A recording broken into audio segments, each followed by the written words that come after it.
خود نبی پاک علیہ السلام سے جب پوچھا گیا کہ ہم آپ پر درود کس طرح پڑھیں، ہم درود کس طرح بھیجیں، تو صحابہ کرام رضی اللہ عنہم اجمعین فرماتے ہیں کہ اللہ کے نبی صلی اللہ علیہ وسلم نے یہ ہمیں درود شریف سکھایا جو درود ابراہیمی ہے، یعنی کہ اللہم صلی علی محمد وعلی آل محمد کما صلیت علی ابراہیم وعلی آل ابراہیم انک حمید مجید، اللہم بارک علی محمد وعلی آل محمد کما بارکت علی ابراہیم وعلی آل ابراہیم انک حمید مجید۔ یہ درود شریف خود اللہ کے نبی علیہ السلام نے صحابہ کرام کو بتلایا، سکھایا اور پڑھ کر بتایا کہ اس کو پڑھا کرو۔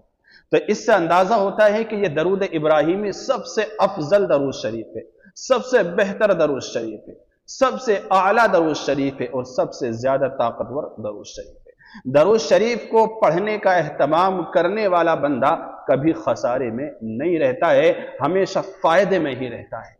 اور درود شریف ایک ایسی عبادت ہے کہ اللہ تبارک و تعالی بھی خود نبی صلی اللہ علیہ وسلم پر درود بھیجتا ہے، فرشتے بھی نبی صلی اللہ علیہ وسلم پر درود بھیجتے ہیں۔ جب اللہ اور اس کے نورانی فرشتے درود بھیجتے ہیں تو پتہ چلتا ہے، بعض اکابرین فرماتے ہیں کہ دنیا کے اندر جتنی بھی مخلوق ہے، چرند پرند، انسانوں میں، جناتوں میں، درندوں میں، سارے کے سارے نبی پاک علیہ السلام پر درود و سلام کا نذرانہ پیش کرتے ہیں۔